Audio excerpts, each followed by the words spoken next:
नमस्कार, मैं हूं देवेंद्र। आप देख रहे हैं पंजाब केसरी टीवी।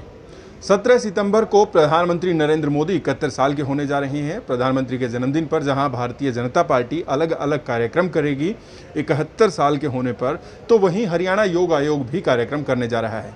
इसी को लेकर बात करेंगे और भी कुछ बातें करेंगे। हमारे साथ है हरियाणा योग आयोग के चेयरमैन डॉक्टर जयदीप आर्य। आइए बात करते हैं। डॉक्टर साहब, प्रधानमंत्री 71 साल के हो रहे हैं, क्या कुछ कार्यक्रम आपकी तरफ से होगा?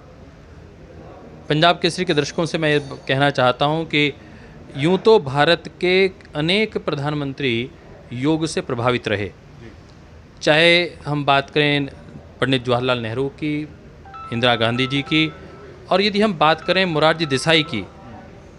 योग और प्राकृतिक चिकित्सा को आगे बढ़ाने में उन्होंने बड़ा कार्य किया है। उसमें विशेष योगदान मोरारजी देसाई जी का भी रहा। परंतु यदि आज की पीढ़ी में हम देखते हैं तो विश्व पटल पर योग को स्थापित करने का जो कार्य श्री नरेंद्र मोदी जी ने किया है वो प्रशंसनीय भी है और अनुकरणीय भी है। इसके नाते योग और आयुर्वेद की संस्थाएं मिलकर ऐसा प्रयास कर रही हैं कि उनके जन्मदिन पर हम एक अनुसंधानात्मक परिचर्चा को आगे बढ़ा पाएँ, एक रिसर्च कॉन्फ्रेंस कर पाएँ। और उसके लिए हमने 23 सेक्टर चंडीगढ़ में जो गवर्नमेंट ऑफ यूटी का एक कॉलेज है, पूरे भारत में एक ही कॉलेज है जो योग में बीएड करवाता है, उसके साथ मिलकर हरियाणा योग आयोग ने एक कार्यक्रम तय किया है।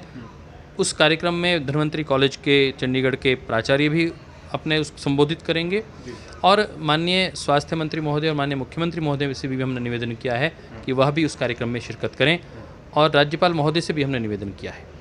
और मुझे उम्मीद है कि इस मंच के माध्यम से जहां योग आयुर्वेद में रिसर्च के कार्यक्रमों को गति प्रदान होगी, वहां माननीय प्रधानमंत्री जी के सपनों का भारत, वैसे योग और आयुर्वेद से जुड़ा हुआ भारत कैसे बन पाए, उसकी योजना को भी हम अंतिम रूप दे पाएंगे।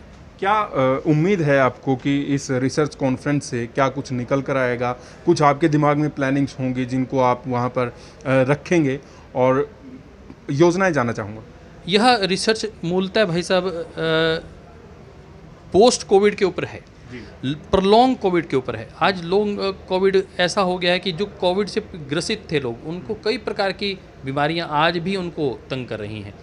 वह कैसे ठीक रहें, उनमें क्या योग और नेचुरोपैथी की क्या प्रक्रियाएं उनके जीवन में कारगर साबित हो सकती हैं, उस पर क्या रिसर्च हुई है, वो रिसर्च बेस्ड यह प्रोसेस लोगों को जानने को मिलेगा।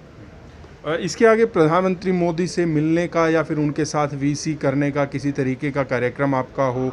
मुख्यमंत्री से आपने किसी तरीके से बात की हो? हम चाहते हैं हम कुछ बड़ा कर रहे हैं। उस बड़ा करने के कार्यक्रम को उस कार्यक्रम के मद्देनज़र हम शायद प्रधानमंत्री मोदी जी से जल्दी मिलने वाले हैं। एक योजना बन रही है कि भारत के जो 75 वर्ष हो रहे हैं स्वाधीनता के, उस 75 वर्ष के अमृत महोत्सव के कार्यक्रम में हम बहुत विराट कुछ कार्यक्रम की योजना बना रहे हैं। वो प्राथमिक चरण में है, उसकी चर्चा आपके साथ में आने वाले समय में करूंगा। एक आप हरियाणा के स्कूली पाठ्यक्रम में योगा को शामिल करने जा रहे थे, हम कहाँ तक पहुँचे? कितनी क्लास तक सिलेबस जो है वो तैयार हो गया है? मैं आपके साथ साझा करना चाहता हूं, क्योंकि उस पर अभी बैठक और कार्रवाई लगातार सब कमेटीज़ बन गई हैं, कमेटीज़ बन गई हैं और प्रक्रियाएं चल रही हैं।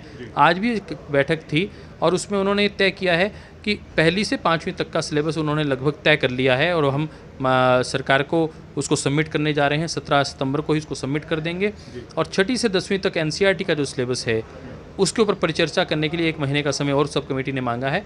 मुझे लगता है कि सितंबर माह में या अक्टूबर के प्रथम चरण में हम इसको पूर्ण करके सरकार के समक्ष रख देंगे। तो मान लिया जाए कि आने वाले सत्र में, शैक्षणिक सत्र में योग पाठ्यक्रम में शामिल हो जाएगा? योग पाठ्यक्रम में शामिल हो चुका है इसी सत्र से। उसकी जो सिलेबस की बुक्स हैं उसको केवल पब्लिशाइज किया जा रहा है, और मुझे लगता है कि इस सत्र में ही हम इसको लोगों को सबमिट कर पाएंगे, कि बुक्स भी प्रदान कर पाएंगे। जी, बहुत बहुत शुक्रिया। तो हरियाणा योग आयोग के चेयरमैन डॉक्टर जयदीप आर्य मेरे साथ थे। प्रधानमंत्री नरेंद्र मोदी के जन्मदिवस पर कार्यक्रम योग आयोग की तरफ से आयोजित किया जाएगा। साथ ही हरियाणा के स्कूलों में पाठ्यक्रम में योगा शामिल करने को लेकर लगातार काम हो रहा है। मैं हूं देवेंद्र, आप देख रही है पंजाब केसरी टीवी। नमस्कार।